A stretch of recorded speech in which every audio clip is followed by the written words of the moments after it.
Saudara sekalian, pada setiap bulan November kita bangsa Indonesia selalu merayakan atau memperingati dengan upacara negara Hari Pahlawan. Itu 10 November. Minimal ada 2 acara yang kenegaraan. Satu, renungan suci di Taman Makam Pahlawan persis pada 10 November. Lalu pada hari di sekitar 10 November itu ada penganugerahan gelar pahlawan nasional. Nah, hari ini tadi Presiden bersama Dewan gelar dan tanda-tanda kehormatan yang diketuai oleh Menko Polhukam memutuskan memberi gelar pahlawan nasional kepada putra-putra terbaik bangsa yang telah wafat karena jasa-jasanya kepada bangsa dan negara.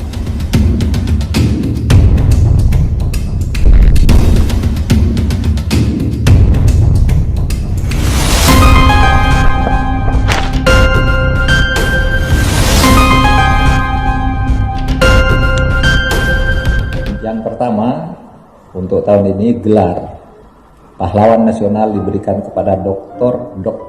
H.R. Soeharto dari Jawa Tengah. Beliau dulu adalah dokter yang merawat dan mendampingi Presiden Soekarno dan para pejuang bangsa di BPUPKI. Kemudian juga ikut Presiden Soekarno, Rajiman, dan Muhammad Hatta untuk menentukan kepastian kemerdekaan Republik Indonesia di ke dalam, ya, dan berjuang di lapangan memberikan pengobatan terhadap para pejuang yang jatuh atau menjadi sakit dan cacat di dalam perjuangan melawan Belanda dan Jepang. Lalu yang kedua adalah KGPAA Paku Alam 8 dari Daerah Istimewa Yogyakarta.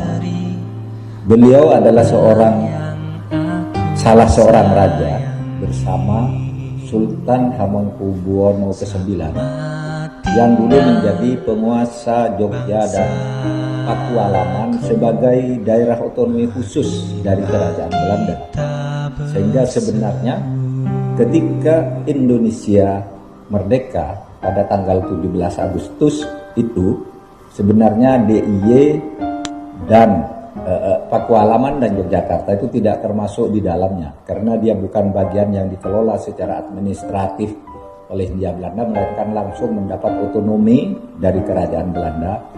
Tetapi Sri Sultan Hamengkubuwono ke-9 dan Paku Alam ke-8 membuat deklarasi menggabungkan diri ke Republik, sehingga Republik Indonesia menjadi utuh. Dan karena itu Presiden Soekarno pada waktu itu mengeluarkan piagam bahwa gabungan Pakualaman dan Keraton Yogyakarta itu dibuat menjadi daerah istimewa, dijadikan daerah istimewa oleh Presiden Soekarno karena mereka langsung menggabungkan diri, bahkan menampung pemerintah Republik Indonesia ketika harus pergi dari Jakarta ke Yogyakarta pada tahun 1946 dan menjadikan Yogyakarta sebagai ibu kota kedua Republik Indonesia. Terutama itu sangat berguna saat-saat tentara nikah yang bernaung di bawah PBB mau ngambil lagi Indonesia, perjuangan dikendalikan oleh pemerintah di ibu kota kedua yaitu Yogyakarta. Nah, salah satu pemeran utamanya selain Sultan Hamengkubuwono IX adalah Paku Alam ke-8 yang ini oleh Presiden akan dianugerahi gelar pahlawan nasional. Yang ketiga adalah Dr. R. Rubini Nata Wisastra dari Kalimantan Barat. Beliau adalah dokter yang memberi pelayanan pengobatan kepada para pejuang di hutan-hutan. Bahkan beliau dan istrinya karena selalu memperjuangkan kemerdekaan dan meneriakan kemerdekaan, suami istri dibunuh pada zaman penjajahan Jepang, sehingga Presiden menganggap ini layak juga untuk dijadikan pahlawan nasional. Yang keempat, Haji Salahuddin bin Talabuddin dari Maluku Utara. Beliau yang meneriakkan perjuangan kemerdekaan untuk Republik Indonesia sampai pernah diasingkan ke Bovendigul dan ke Nusa Kambangan. Dan Presiden juga menganggap bahwa di Maluku Utara ada seorang lagi yang pantas diberi gelar pahlawan, yaitu Haji Salahuddin bin Talabuddin tersebut. Yang kelima adalah Kiai Haji Ahmad Sanusi dari Sukabumi, Jawa Barat. Beliau adalah anggota Badan Penyelidik Usaha-Usaha Persiapan Kemerdekaan (BPUPK), seangkatan dengan Bung Karno, Bung Hatta, Kiai Wahid Hasyim, Kiai Kahar Muzakir, Ki Bagus Hadikusumo, yang semuanya sudah jadi pahlawan nasional.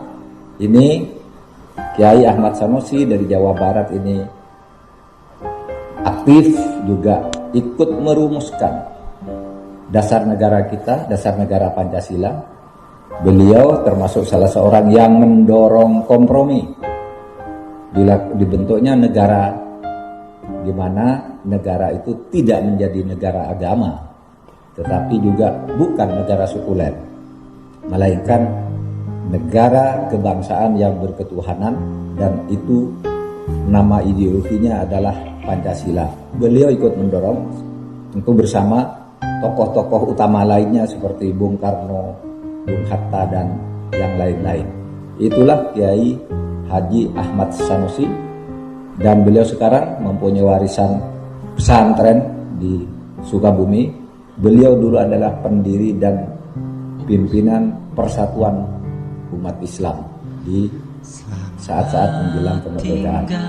Diharapkan kepada seluruh masyarakat yang daerah-daerahnya tadi sudah ditetapkan mempunyai pahlawan nasional yang baru, supaya menyambutnya dengan penuh kegembiraan, syukuran kalau perlu, ada acara-acara adat. Tanah berseri, tanah yang